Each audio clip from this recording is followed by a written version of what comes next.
여드름을 잘 못 짜면 세균 감염이 발생할 수 있고 표피층이 손상되어 딱지가 생기고 또 색소 침착이 더 오래 남게 되어 속상한 일이 발생할 수 있습니다. 집에서 트러블 발생했을 때 관리하기 어렵잖아요. 이제부터 여드름을 줄여주고 깨끗한 피부로 만들기 위한 시술에는 어떤 것들이 있는지 살펴보겠습니다. 안녕하세요. 피부과 전문의 유태형, 김창민입니다.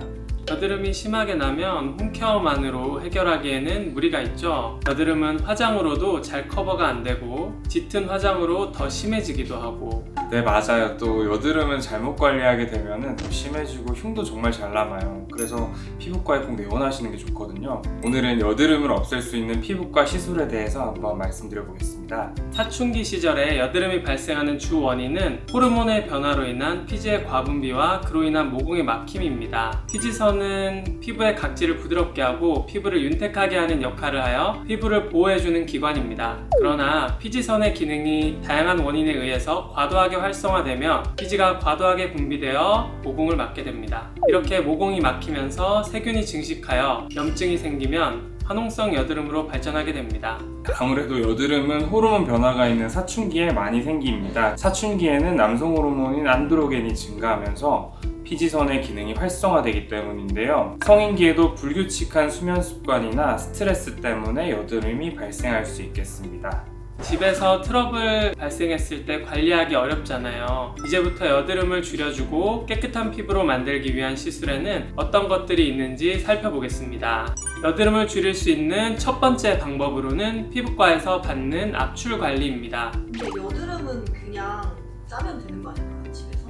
집에서 혼자 여드름을 짤 때 잘 짜면 정말 좋겠지만 사실 그러기 힘들죠. 여드름을 잘 못 짜면 세균 감염이 발생할 수 있고 표피층이 손상되어 딱지가 생기고 또 색소 침착이 더 오래 남게 되어 속상한 일이 발생할 수 있습니다. 잘못 건드리는 경우 흉터가 더 크게 생길 수 있어서 심한 여드름들은 병원에 내원하셔서 압출 관리를 받는 것을 추천드립니다. 두 번째는요, 스킨 스케일링입니다. 보통 이제 필링이라고 말씀을 드리는데요. 스킨 스케일링은 피부의 가장 바깥층인 각질층에 있는 죽은 세포들을 스케일링 용액으로 제거를 해서 표피를 활성화시켜서 건강한 피부를 만드는 치료입니다. 여드름의 기본적인 문제는 모공이 막히는 건데요. 이 모공이 막히는 원인은 피지 자체가 과도하게 분비되어서일 수도 있지만 건조하다던가 해서 각질이 탈락하고 생기는 와중에 피부 밸런스가 무너지면 탈락해야 되는 각질이 탈락하지 못하고 모공을 막는 경우가 생깁니다. 피지왕 노폐물이 모공을 통해 원활하게 배출되어야 하는데 각질이 모공을 막고 있으니까 모공 속에서 피지가 뭉치면서 여드름이 생길 수 있는데요. 이 스킨 스케일링을 통해서 묵은 각질을 탈락시키고 노폐물이랑 피지 배출이 원활하게 될 수 있도록 도와주게 됩니다. 그런 건 너무 자주 하면 안 된다고 제가 들었는데요. 괜찮을까요? 너무 자주 하는 건 사실은 좋지 않고요. 사실은 피부과 전문의의 기본적인 진료를 받고 본인의 피부 타입을 확인한 뒤에 어떤 적정한 간격을 두고 진행을 하는 것이 좋은데, 기본적으로 피부가 지성이라든지 피부가 튼튼한 그런 타입이라고 할 경우에는 일주일 간격으로 좀 강한 필링 용액을 사용하실 수 있고요. 만약에 피부가 좀 건조하다든지 약한 경우에는 일주일보다 조금 더 간격을 두고 진행하기도 합니다. 여드름을 줄이고 깨끗한 피부로 가꾸어주는 세 번째 방법은 염증 주사입니다. 건들면 아픈 여드름들은 염증이 심하게 발생한 경우입니다. 이렇게 염증이 심한 낭종성 병변은 피부 깊숙이 자리 잡고 있어 잘 짜지지 않고 오래가고 쉽게 없어지지 않습니다. 이런 여드름에는 염증 주사가 도움이 될 수 있습니다. 트리암치놀론이라는 염증을 줄여주는 성분을 희석하여 병변에 직접 주입을 하게 되는데 효과가 아주 좋습니다. 그러나 약물이 과량 들어갈 경우 피부 얇아짐 및 폐임 등의 부작용이 발생할 수 있으니 이 점 유의해 주시기 바랍니다.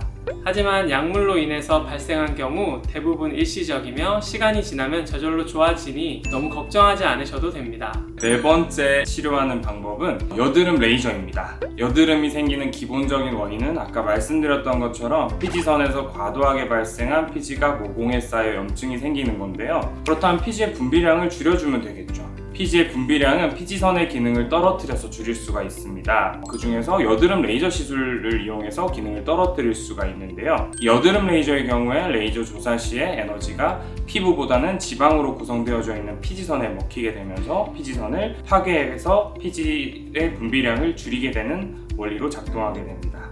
네, 마지막으로 소개해드릴 여드름 치료 레이저는 시크릿 레이저입니다. 이 시크릿 레이저는 미세침 고주파 레이저로 이제 모공 속에 있는 피지선을 파괴해 피지 분비를 줄여서 여드름을 치료하게 됩니다. 시크릿 레이저는 피지선의 파괴뿐 아니라 피부 속 진피층에 열 에너지를 전달하여 피부 재생을 촉진하며 이를 통하여 여드름 흉터도 개선시켜줍니다. 저희 병원에는 여드름이나 여드름 자국이 심한 분들에게 시크릿 레이저가 포함된 치료를 해드리고 있는데 효과가 매우 좋습니다. 다 다르겠지만 지금까지 설명해주신 여러 가지 레이저 시술 치료 방법 중에서 가장 가성비가 좋은 건 뭐가 있을까요? 일단 기본적으로 할 수 있는 거는 아까 스킨 스케일링이라고 말씀드렸던 필링 치료입니다. 그걸 통해서 이제 1차적으로 모공을 열어줄 수가 있기 때문에 그 모공을 열므로 인해서 염증이 발생하는 기전을 원천적으로 차단할 수 있어서 가장 비용 대비 효과가 좋은 시술 중에 하나가 되겠습니다.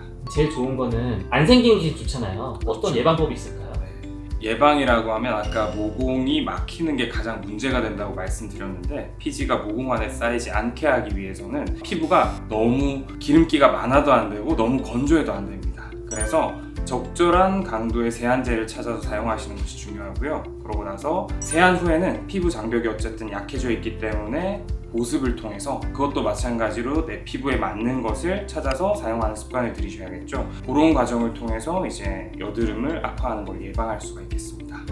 네, 여드름의 원인은 다양하고 각자의 피부 타입이나 나이, 발생 부위 등이 다 다르기에 각자에 맞는 치료법들이 다 다를 수가 있습니다. 한 가지 치료만으로 치료하기도 사실 쉽지가 않고요. 따라서 환자분 상태를 보고 적절한 치료를 잘 섞어서 복합적으로 치료하는 것이 중요합니다. 여드름 때문에 스트레스 받지 마시고 가까운 피부과 전문의 병원으로 내원하셔서 상세히 상담을 받으신 후에 치료를 진행하시면 좋을 것 같습니다. 지금까지 셀러디 피부과 원장 유태형 김창민이었습니다. 감사합니다.